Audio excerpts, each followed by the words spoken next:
The Nerlin Nerds podcast is brought to you by The Goddamn Sauce. Go to thegdsauce.com for details to order all the sauces to replace your ordinary condiments. Pulpery Media presents Nerlin Nerds with your hosts, Brock and Ben. This is where we discuss the pop culture topics that interest us and those minor details that irritate So you us. watched it. Yes.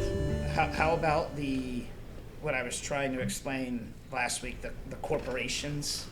Yeah, so, but yeah, Wayland Yutani is... Are they like, together? Yeah, Okay. yeah, they're not separate. But, so I was, doing some IMDb background on it, and so this apparently takes place after Prometheus.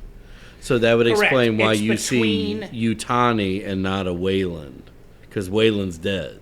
Okay, that's right. And I saw the timeline. It's after Alien, before Aliens. No, it's Or is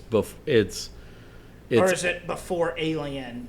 yeah, it's before that, but it's after like Prometheus, Alien, Covenant. Right, yeah. Those. I'm not talking about those. Yeah. The Michael Fassbender. Correct, yeah. Those. But that's what, like, I think that's where I all right, let me start with this. I am all for this.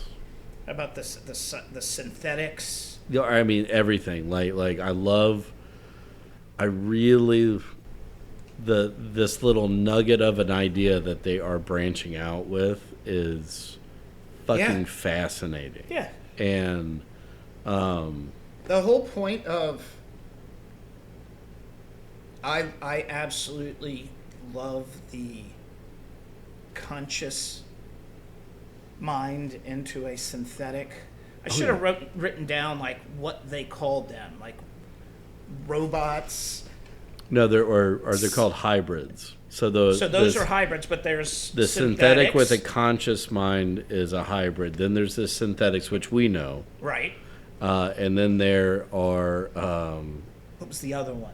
cyborgs. Wasn't that it? That makes sense. Yeah. Yeah.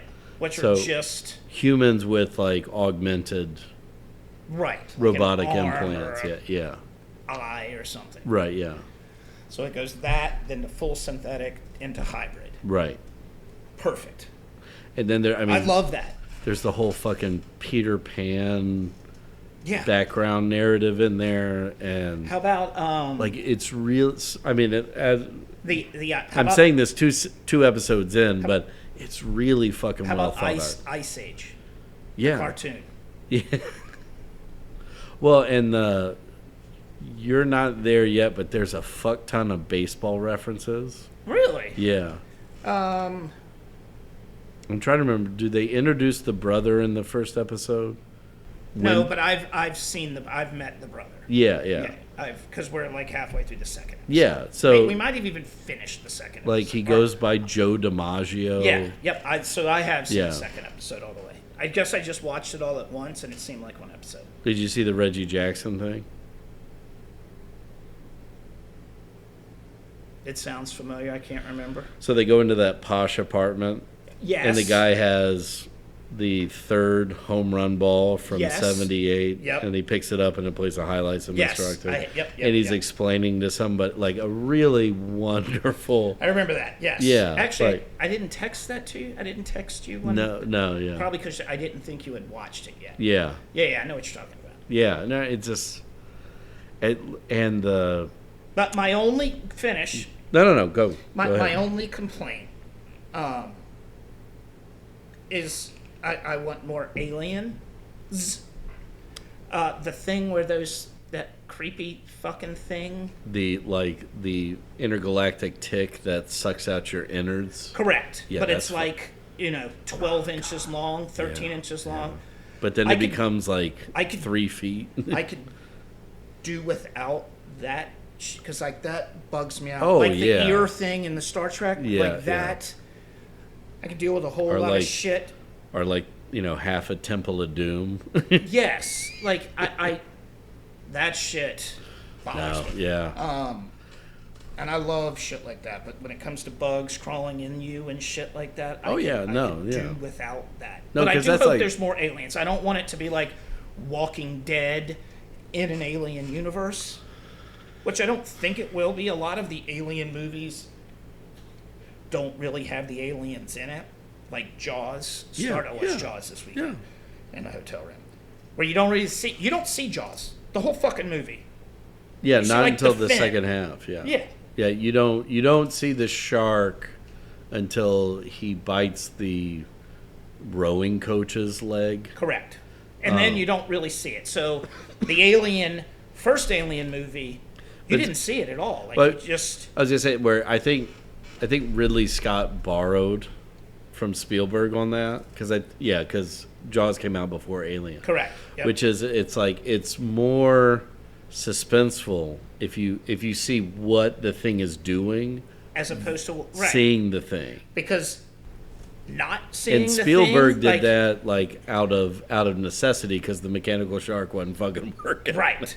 And it also builds tension more because you're like, oh my God, I don't know what this thing looks like, I don't know where this thing is. All I know is the music is making me anxious and I can see or hear something. I love too how they utilize the original score with that ding ding. Yep. Ding ding ding ding. Yep.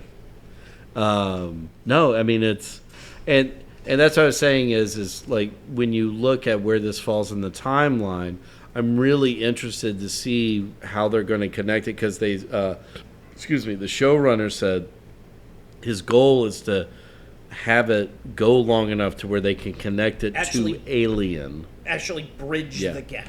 But because they got to get to LV-249. Right? That's it? And somehow the aliens need to get there. Well, and remember, everybody was freaking out with Prometheus and Alien Covenant and what was the other one?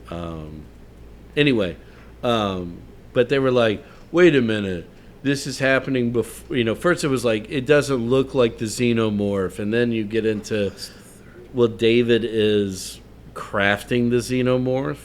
Right. And he's building it. Yeah. And so what I think we're seeing is that we're clearly that ship ended up on LV-549, was it, or whatever. Yeah.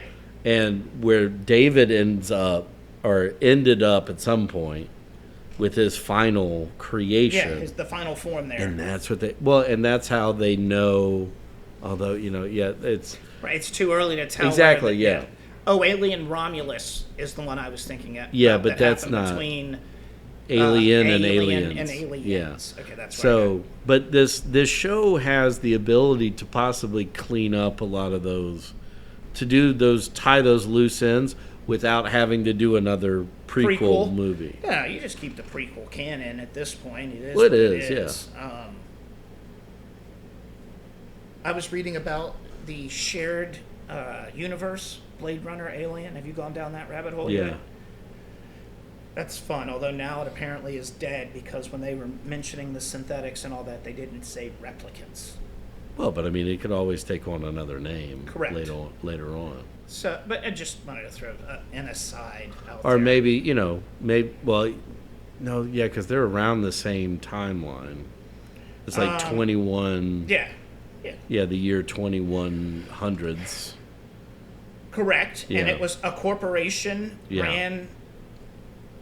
corporations ran the Blade Runner universe. It's the Ridley Scott multiverse. Yeah, exactly. I mean, you've got all of these things and off-world planets in Blade Runner, off-world mining planets. Yeah.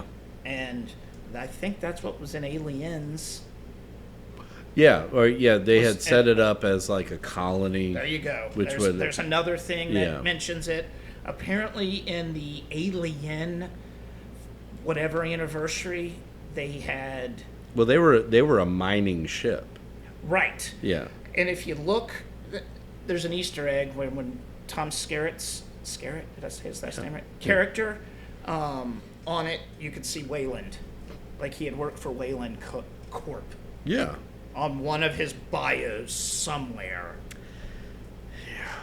I'm just saying, Ridley Scott could be fucking with everyone, but he's been doing a genius job of it forever. Yeah. No, but I like it he's handing the reins off to other people. Yeah, I mean, me too. same with Romulus. He's still obviously he's going to sign off on it. He has to sign off on it. Aren't they going to do another one in the Romulus universe? I would think so. What planet are they headed to? Whatever that. It's a planet like Earth, though, right? Yeah. Like sunsets. It's like a farming colony. Yeah. I mean, their ship could crash somewhere. Well, and oh my god. Well, I mean, like, yeah, like the main thing there is. What if that ship crashed on Earth and that's where the alien came from? Well, the irony is, like, Alien is really, in my mind, it's this overextended version of Deliverance, right? It's human beings going into a version of nature they're not meant to go into, exactly. And then they find out why. Like, again, you don't go into Appalachia on your own. There's a reason they call it "fuck around and find out." Right, yeah. Yeah. Like, every time you see one of those things, the face suckers in a giant glass tube, right. like, just go away. Why? Just go away. Like, I'm gonna leave you there, and I'm gonna walk away. I love the fact that they have a security force. Who's the actor that plays I'm assuming he's the medic, the younger kid? Oh, I don't know him. Yeah. He just looks super familiar. He does. I think I've looked it up and didn't know. I just didn't know if you knew who he was. No, I mean, other than Timothy Olyphant. Olyphant, yeah. That fucking magnificent bastard. I am digging the white hair. And like the calm dad. Nature. Yeah. He's dad. Just stay right here next to some plant that wants to kill. Right. You know, he's just overseeing, watching all of these kids dying of diseases. He's just going to move them over. Don't worry, you're not human. Right. You know, you don't feel anything anymore type of vibe. But there's also you can't talk to anybody else. Yeah. Like that's. But there's that interesting sequence where they're interviewing Wendy after she's had her consciousness transferred. Yep. And he's debating with the other doctors, like, why are we referring to her as a human? Yeah, exactly. He's like, she's not a human. Like, he was just deadpan, like, 30 minutes ago, I was loving on her, daddy this, and don't worry, sweetheart, you'll definitely be able to see your brother. You know, and then, like, it happened, and he's like, no, she's dead. But, yeah, now you're... He's done a really good job of combining Ian Holm and Lance Hendrickson's versions of synthetics, like where it's just even in the face of like something crazy, like, oh, that's interesting, right? Yep. Oh wow, look at this! Yeah. All for science, right? Stay right here. I'm gonna go over here. Watch this alien species. Yeah. Don't go anywhere. I will be right back. I will say this: the thing with multiple eyeballs is fucking terrifying. Yeah, I don't know what that is. Did it eat the cat's brain? I don't know. Like, I don't know.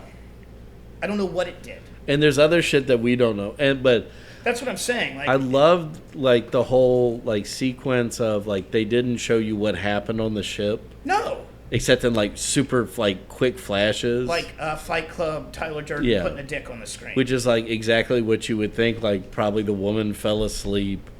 Oh yeah. Something got loose, knocked out the face hugger, blah, blah, blah. Yeah. It's like Final Destination type shit. Yeah. Right? Like I'm going to nod off. Or, right? And then the ship's just going to jug real quick. And I'm going to kind of wake up and look around and fall asleep. And this is going to slowly roll off the table. Or like early Resident Evil. Exactly. Like, oh, we found the origin of the zombie apocalypse. Great. How about we burn everything right now? This fat guy fell asleep with a candy bar. Exactly. The following segment has been brought to you by The Goddamn Sauce. Go to thegdsauce.com for details to order all the sauces to replace your ordinary condiments. The Nerla Nerds podcast is a production of Pulpery Media, produced and edited by Ben Grimion, marketing by Brock Ryder, graphic design by Beck Ryder and Ben Grimion, music by the Heisenberg Compensators.